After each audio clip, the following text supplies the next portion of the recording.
बातें करते हम खेतों की और उसके रखवाली की, बाग बगीचा फल फूलों और फसलों की हरियाली की। हम बीजों की बातें करते उत्तम जल संसाधन की, हम तकनीकी बातें करते फसलों के उत्पादन की।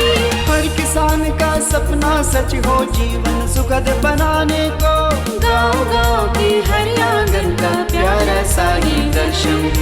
कृषि दर्शन, कृषि दर्शन, कृषि दर्शन, कृषि दर्शन, कृषि दर्शन, कृषि दर्शन, कृषि दर्शन, कृषि दर्शन। नमस्कार, जोहार। कृषि दर्शन कार्यक्रम में आप सभी किसान भाई बहनों का स्वागत है।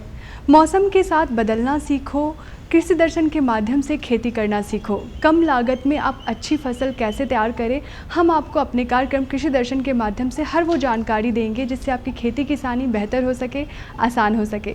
तो चलिए कार्यक्रम की शुरुआत करते हैं। सबसे पहले देख लेते हैं कृषि समाचार में क्या है खास। नमस्कार, कृषि समाचार में आपका स्वागत है। मैं हूं गोपाल कृष्ण। आइए देखते हैं आज कृषि समाचार में क्या है खास। प्रधानमंत्री मत्स्य संपदा योजना से मत्स्य पालक हो रहे हैं लाभान्वित। पशुपालक रखे पशुओं के प्राथमिक उपचार का ज्ञान। छोटे भूभाग में जुताई के लिए उत्तम है मिनी पावर वीडर। मछली पालकों के लिए केंद्र सरकार की एक योजना है प्रधानमंत्री मत्स्य संपदा योजना। इस योजना के तहत मत्स्य पालकों को उनके इस्तेमाल की आवश्यक सामग्री जैसे नाव, जाल, हेचरी, तालाब, आइस बॉक्स इत्यादि सामान मुहैया कराई जाती है। इसके अलावा किसान क्रेडिट कार्ड के माध्यम से मत्स्य पालकों को ऋण भी मुहैया कराया जाता है। मत्स्य पालकों का कारोबार आगे बढ़ सके इसके लिए मत्स्य पालकों का संगठन बनाकर उन्हें उपयुक्त संसाधन मुहैया कराए जाते हैं। हमारे पशु विशेषज्ञों का मानना है कि पशुपालक मित्रों को पशुओं के प्राथमिक उपचार का ज्ञान होना चाहिए। जैसे पशु यदि बीमार हो तो उसका तापमान लेना, लक्षणों को देखकर बीमारी का अनुमान लगाना, घाव पर मक्खी बैठने नहीं देना, इस पर मरहम पट्टी करना इत्यादि। प्राथमिक उपचार का ज्ञान होने से आकस्मिक समय में या डॉक्टर के आने से पहले पशुपालक अपने बीमार पशुओं का प्राथमिक उपचार कर से बचा सकता है। सब्जियों की खेती करने वाले किसान आने वाले समय में बरसाती टमाटर की बुआई कर सकते हैं। इस समय टमाटर की बेहतर पैदावार के लिए पूषा शीतल, अर्का आभा और रोहित 2 नामक उन्नत प्रभेद की बुआई करना अच्छा होगा। आने वाले समय बरसात में टमाटर की फसल से बेहतर उत्पादन लेने के लिए उन्नत किस्मों की बुआई करनी चाहिए। झारखंड के वातावरण में टमाटर की अच्छी उपज लेने के लिए उन्नत प्रभेद हैं पूषा शीतल, अर्का आभा और रोहित 2। इसके 500 से 600 ग्राम की दर से बीजों की बुआई कर और उचित कृषि कार्य को करके 200 से 250 क्विंटल टमाटर की उपज प्राप्त कर सकते हैं। मधुमक्खी पालन खेतीबाड़ी में बेहतर उत्पादन के लिए बहुत लाभकारी सिद्ध होते हैं। मधुमक्खियों द्वारा पर परागण की प्रक्रिया बहुत बेहतर तरीके से होता है, जिससे फसलों का उत्पादन अच्छी मात्रा में होता है। हमारे कृषि विशेषज्ञों की सलाह है कि दलहनी, तिलहनी या सब्जी फसलों के साथ मधुमक्खी पालन करें तो अच्छा लाभ प्राप्त किया जा सकता है। छोटे खेत, बगीचों या कम भूभाग में जुताई करना हो तो इसके लिए बहुत ही उपयोगी कृषि उपकरण है मिनी पावर वीडर। मोटर चालित मिनी पावर वीडर बहुत ही कम समय में खेत की बुआई के लिए तैयार कर देता है। इस उपकरण को मिनी पावर वीडर कहते हैं। ट्राली नुमा दिखने वाला यह उपकरण छोटे खेतों एवं बगीचों में जुताई करने के काम आता है। किसान इस उपकरण की सहायता से खेत के जुताई कार्य को आसानी से कम समय में खत्म कर सकते हैं। और अब एक नजर राज्य के कुछ प्रमुख शहरों के मौसम के मिजाज पर। आज राज्य के कुछ प्रमुख शहरों के तापमान इस प्रकार दर्ज किए गए। रांची अधिकतम 36 डिग्री सेल्सियस और न्यूनतम 18 डिग्री सेल्सियस। देवघर अधिकतम 36 डिग्री सेल्सियस और न्यूनतम 22 डिग्री सेल्सियस। जमशेदपुर अधिकतम 39 डिग्री सेल्सियस और न्यूनतम 24 डिग्री सेल्सियस। मेदिनीनगर अधिकतम 38 डिग्री सेल्सियस और न्यूनतम 21 डिग्री सेल्सियस। धनबाद अधिकतम 37 डिग्री सेल्सियस और न्यूनतम 22 डिग्री सेल्सियस। कृषि समाचार में आज इतना ही। किसान भाइयों, आपसे अनुरोध है कि कोरोना पूरी तरह समाप्त नहीं हुआ है, इसलिए जो कृषक छूट गए हैं वे टीका अवश्य लगवाएं। जिन्होंने टीका ले लिया है वे टीके का बूस्टर डोज अवश्य लें। स्वस्थ रहें, सुरक्षित रहें। इसी के साथ अगले अंक तक के लिए दीजिए इजाजत। नमस्कार, जोहार। तो किसान भाई बहन, कृषि समाचार में आपने देखा तकनीक के बारे में, उपकरण के बारे में, साथ ही मौसम का भी हाल जाना और कृषि से संबंधित कुछ नई बातें भी आपको जानने को मिली। अब समय हो चला है एक छोटे से विराम का। विराम के बाद हम जल्द आते हैं। अन्नदाता किसानों की खुशहाली और उनकी आय में बढ़ोतरी के लिए भारत सरकार लगातार प्रयासरत है। माननीय प्रधानमंत्री श्री नरेंद्र मोदी जी के दूरदर्शी नेतृत्व में पिछले 7 वर्षों में खेती को आधुनिक और किसानों को आत्मनिर्भर बनाने के लिए कई निर्णय लिए गए हैं। छोटा किसान बने देश की शान, ये हमारा सपना है। देश के 80% से ज्यादा किसान ऐसे हैं जिनके पास 2 हेक्टेयर से भी कम जमीन है। अब देश में इन्हीं छोटे किसानों को ध्यान में रखते हुए कृषि सुधार किए जा रहे हैं, निर्णय लिए जा रहे हैं। प्रधानमंत्री किसान सम्मान निधि योजना की शुरुआत 24 फरवरी 2019 को माननीय प्रधानमंत्री श्री नरेंद्र मोदी जी के द्वारा की गई थी। पीएम किसान योजना का पूरा खर्च भारत सरकार वहन करती है। इसके तहत लाभार्थी किसानों को हर साल 6,000 रुपए की सम्मान राशि 2,000 रुपए की 3 समान किस्तों में सीधे उनके बैंक खातों में हस्तांतरित की जाती है। अब तक 11 करोड़ से भी अधिक लाभार्थी किसानों के बैंक खातों में 1,58,000 करोड़ रुपए से अधिक की राशि सीधे ट्रांसफर की जा चुकी है।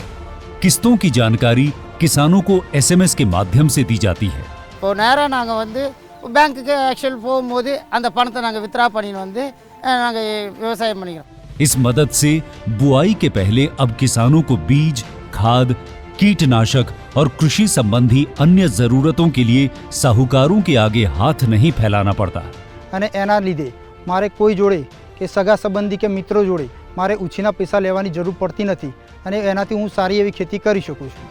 इस योजना से मिले लाभ तथा आवेदन की स्थिति देखने के लिए पीएम किसान पोर्टल लॉन्च किया गया है। इस पोर्टल के माध्यम से पात्र किसान अपना पंजीकरण स्वयं करने के साथ साथ अब तक मिले लाभ और अपने आवेदन की स्थिति फार्मर्स कॉर्नर से देख सकते हैं।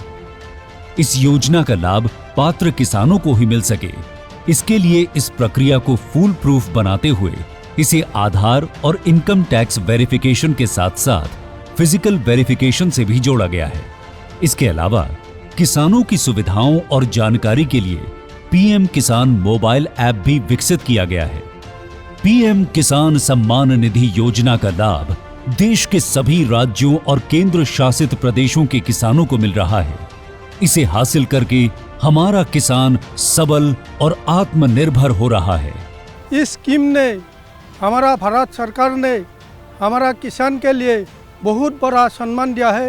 इसीलिए हम भारत सरकार को, प्रधानमंत्री नरेंद्र मोदी जी को हम बहुत बहुत धन्यवाद देती हूँ। आत्मनिर्भर भारत की पहचान प्रगतिशील और समर्थ किसान। विराम के बाद आप सभी किसान भाई बहनों का स्वागत है। हमारे बहुत ऐसे किसान भाई बहन हैं जो खरीफ दलहनी फसलों की खेती करते हैं, तो अच्छी उपज के लिए उन्हें जानना बेहद ज़रूरी है कि खरीफ दलहनी फसलों में जीवाणु खाद का प्रयोग कर उसकी उपज कैसे बढ़ाएं। चलिए देखते हैं यह फीचर और लेते हैं जानकारी। फसलों में जीवाणु खाद का प्रयोग हर तरह से लाभदायक होता है। खासकर दलहनी फसल में जीवाणु खाद का प्रयोग कर न केवल उत्पादन बढ़ाया जा सकता है, बल्कि खेतों की उर्वरा शक्ति भी बढ़ाई जा सकती है। आज हम पहुंचे हैं कृषि विज्ञान केंद्र साहिबगंज। आज का हमारा विषय है खरीफ दलहनी फसलों में जीवाणु खाद का प्रयोग। इस विषय पे हमारे साथ बात करने के लिए मौजूद हैं कौशिक चटर्जी सर। बहुत बहुत स्वागत है सर आपका हमारे कार्यक्रम में। धन्यवाद। हमारा देश अनाज के क्षेत्र में पर्याप्त पैदावार कर रहा है, लेकिन दलहनी फसलों के क्षेत्र में आज भी इस वर्ष भी या पिछले वर्ष भी या उसके पहले वर्ष भी जो है हमारा देश में दलहनी फसलों का उत्पादन काफ़ी कम हो रहा है और उसमें विकास नहीं हो रहा है। इसमें मुख्य कारण है कि बीज अच्छे नहीं मिलना, और दूसरा जो है दलहनी फसलों का पोषक तत्व प्रबंधन, और तीसरा है पूरे फसल का जो मैनेजमेंट है वो किसान सही से कर नहीं पाता है, जैसे कि कीट वगैरह बीमारी वगैरह।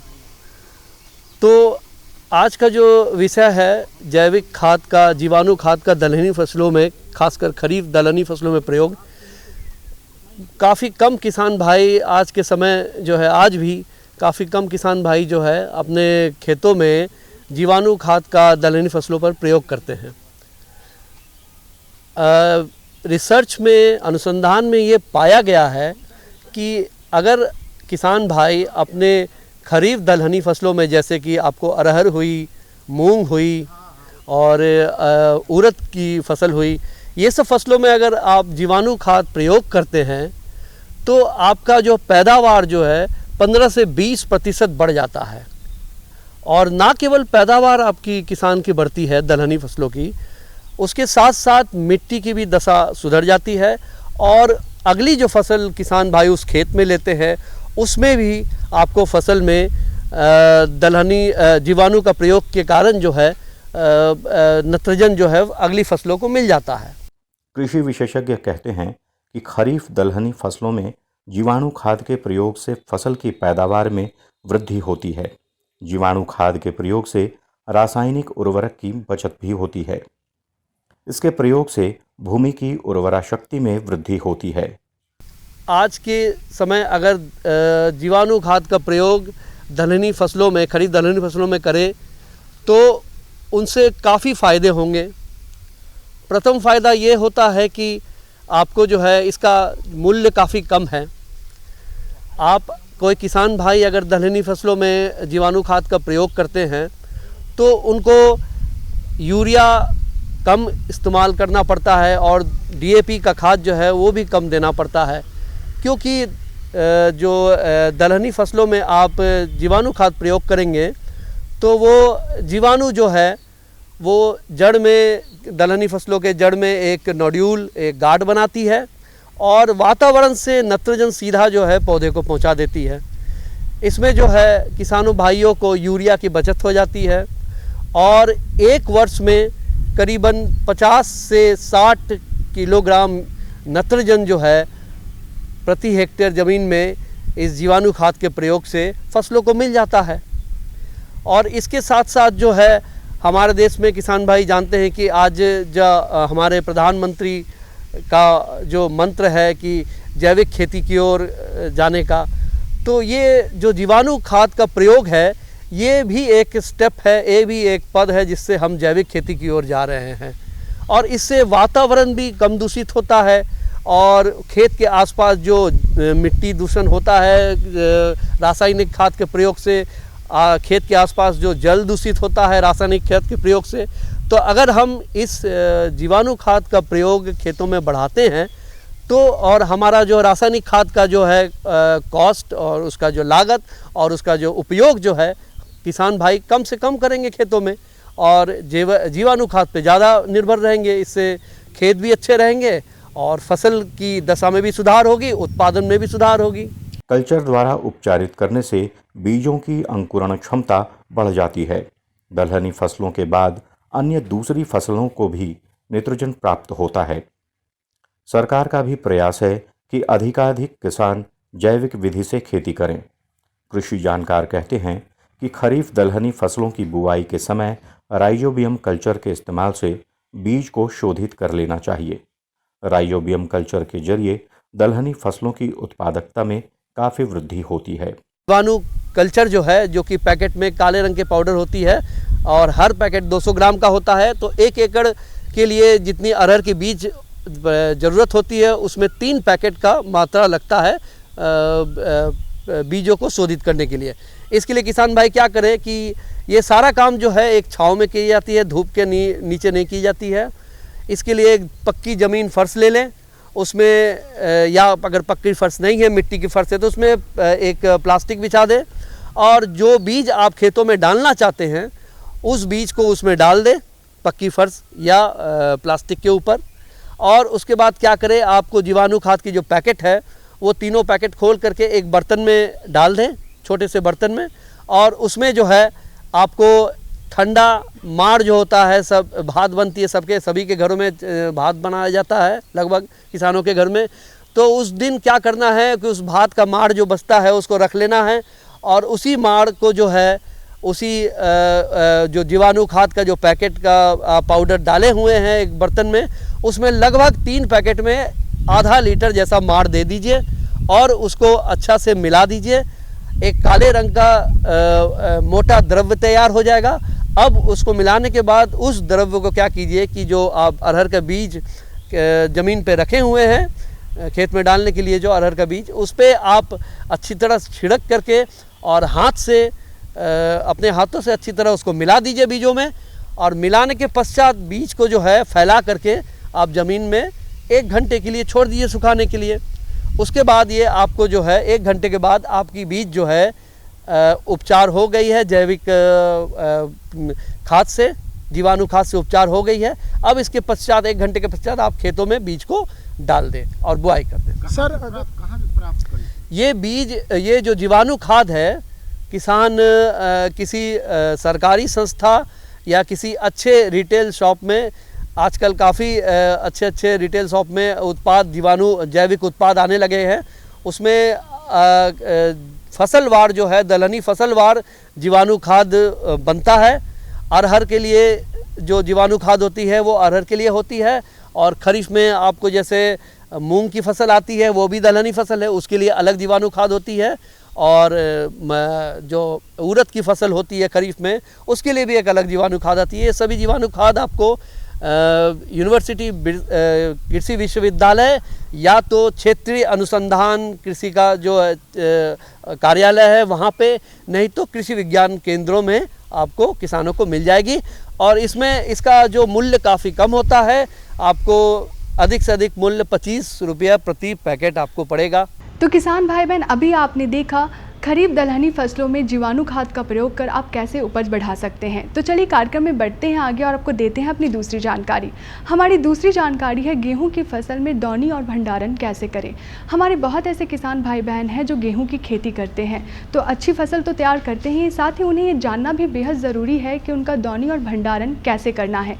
तो चलिए मिलते हैं विशेषज्ञ से और लेते हैं जानकारी। सबसे पहले तो हम आपसे ही जानना चाहेंगे कि गेहूं की अगर जहाँ तक बात है, हमारे किसान भाई काफ़ी उपज लेते हैं, लेकिन अगर दौनी की बात आती है तो दौनी किस प्रकार से करें और भंडारण किस प्रकार से हो ताकि उनको उसका जो मुनाफा मिले वो बेहतर मिल पाए। आपने बहुत महत्वपूर्ण सवाल पूछा है, चूँकि गेहूं की फसल में अनाज के साथ साथ भूसा की भी आवश्यकता पड़ती है। तो सबसे पहले तो मैं किसानों को यही सलाह दूंगा कि जब भी हम लोग गेहूं की कटाई करें तो गेहूं की कटाई करने के बाद उसमें नमी की अवस्था देख लें कि उसका जो बिचाली है, उसका जो पुआल है वो पूरी तरीके से उसकी नमी ख़त्म हो गई है। उसके बाद उसको काट कर एक जगह हम लोग खलिहान में रख दें बंडल बांधकर, ताकि जो हमारी थ्रेसिंग मशीन है उससे हम लोग भूसा भी उसका निकाल सकें। जैसा कि आजकल जो हमारे गेहूं के क्षेत्र हैं वहाँ प्रचलन है कि कंबाइन से समय के अभाव के कारण कंबाइन का उपयोग करना, तो मैं किसानों को सलाह दूंगा कि ऐसी परिस्थिति में जहाँ कंबाइन से भी खेती होती है तो वहाँ एक और कलेक्शन करने वाली एक मशीन आती है जो स्ट्रॉ कलेक्टर, जो हमारा भूसा खेत में बच जाता है उसको इकट्ठा करती है। क्योंकि अनाज के साथ साथ जानवरों के लिए चारे की बहुत आवश्यकता पड़ती है और गेहूं का भूसा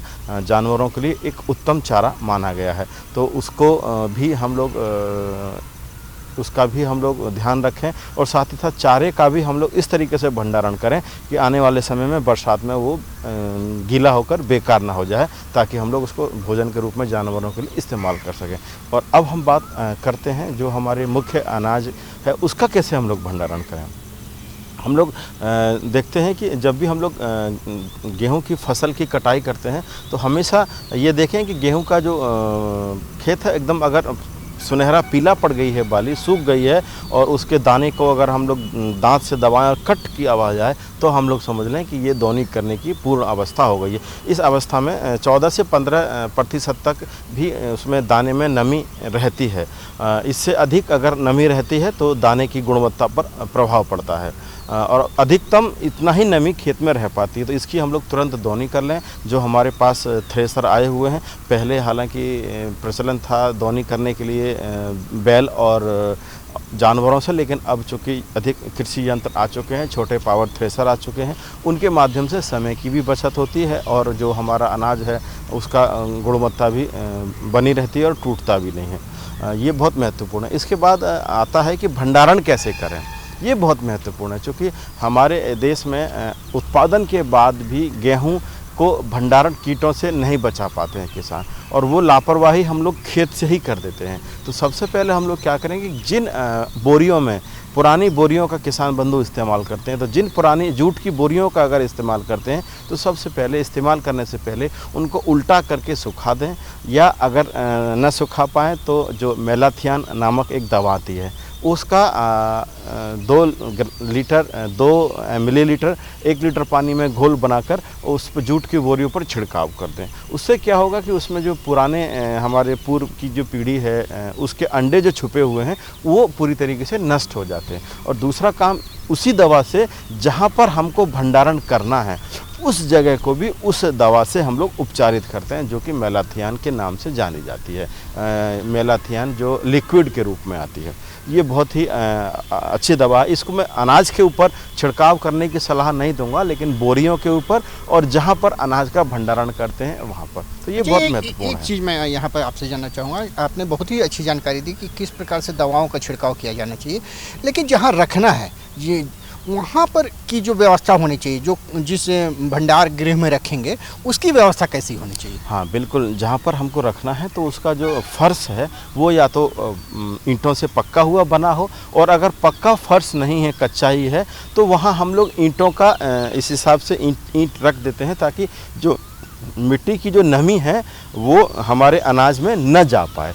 तो और उसके नीचे अगर बेहतर रहेगा कि हम लोग अगर पॉलीथीन बिछा दें, जिन किसान भाइयों के पास नीचे में पक्का फर्श नहीं है तो वो पॉलीथीन बिछाकर उसके ऊपर ईंट का एक ढांचा बना सकते हैं, जिससे जो हमारा अनाज है वो सीधे मिट्टी की जो नमी है उसके संपर्क में नहीं आ पाएगा। इसका विशेष रूप से ध्यान रखें। और एक और बहुत महत्वपूर्ण बात है, जहाँ पर भंडारण होता है वहाँ चूहे अपना घर अवश्य बना लेते हैं। तो चूँकि भंडार करने के बाद उसके नीचे या पीछे क्या परिस्थिति है हम उठाकर नहीं देख सकते, तो उन चूहों के नियंत्रण का भी उपाय किया जाना बहुत आवश्यक है, जिसके लिए हमारे पास आज बहुत अच्छी दवाएं, रासायनिक दवाएं उपलब्ध हैं। रासायनिक दवाओं को जाने से पहले मैं किसान भाइयों को सलाह दूंगा कि वो चूहेदानी का, जिससे चूहा पकड़ा जा सकता है, उसका पहले इस्तेमाल करें। उसको चारा डालकर, रोटी का टुकड़ा डालकर पहले उसका इस्तेमाल करें,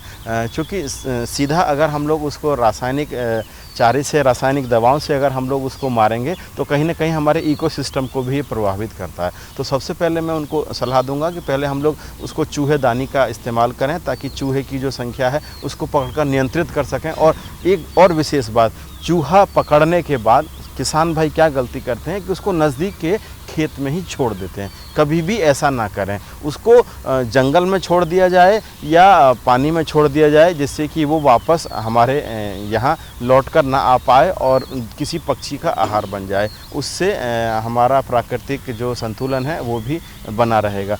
उसके बाद भी अगर चूहों की विशेष समस्या आती है तो 2 दवाएं आती हैं। सबसे पहले है जिंक फॉस्फाइड। जिंक फॉस्फाइड को भी हम लोग इस्तेमाल कर सकते हैं। ये बहुत ही तीखी दवा है, बहुत ही जहरीली दवा है, इसको घर में रखने की भी सलाह नहीं देते हैं हम लोग। इसके अलावा एक और इससे बेहतरीन दवा है रासायनिक, जिसको हम लोग बोलते हैं ब्रोमीडियोलोन। इसको भी अगर हम लोग इस्तेमाल करेंगे तो ये सेफ़ है और चूहे इसको खाने के बाद बाहर निकल कर ही मरते हैं। ये पूरी तरीके से सुरक्षित है। तो मैं किसान भाइयों को इस कीटनाशक का, रोडेंटिनाश जिसको हम लोग बोलते हैं, चूहा नाशक का इस्तेमाल करने की सलाह दूंगा। उसके बाद जो भी हमारे भंडार का कक्ष है उसकी पूरी तरीके से जहाँ से भी हवा अगर आती है या नमी आने की भी कहीं संभावना है या पानी को रिसने की कहीं संभावना है, तो उसको पूरी तरीके से हम लोग रिसने से रोकने के लिए उसकी लिपाई पुताई भी या उसकी रिपेयरिंग हम लोग अवश्य कर दें। तो किसान भाई बहन, आज की हमारी दोनों जानकारियाँ आपको कैसी लगी? आशा करते हैं हमारी दोनों जानकारियाँ आपको काफ़ी अच्छी लगी होंगी। अगर आपके पास भी कोई जानकारी है हमें देने के लिए या हमसे कोई जानकारी लेनी है तो आप हमें संपर्क कर सकते हैं। हमारा पता है कृषि दर्शन, कृषि प्रकोष्ठ, द्वारा केंद्र निदेशक, दूरदर्शन केंद्र, रातू रोड, रांची। हमारा पिन संख्या है 834001। और जाते जाते एक और बहुत ज़रूरी बात, अभी समय चल रहा है कोरोना काल का, तो कोरोना काल के समय में आप 2 गज की दूरी, मास्क है ज़रूरी, इस बात को ना भूलें, भीड़ में जाने से बचें और कोविड का टीका ज़रूर लें। इसी के साथ हमें दीजिए इजाज़त। नमस्कार, जोहार। हम बीजों की बातें करते उत्तम जल संसाधन की, हम तकनीकी बातें करते फसलों के उत्पादन की। हर किसान सपना सच हो जीवन सुखद बनाने को, गाँव गाँव के हर आंगन का प्यारा सा ये दर्शन। कृषि दर्शन कृषि दर्शन कृषि दर्शन कृषि दर्शन कृषि दर्शन कृषि दर्शन कृषि दर्शन कृषि दर्शन।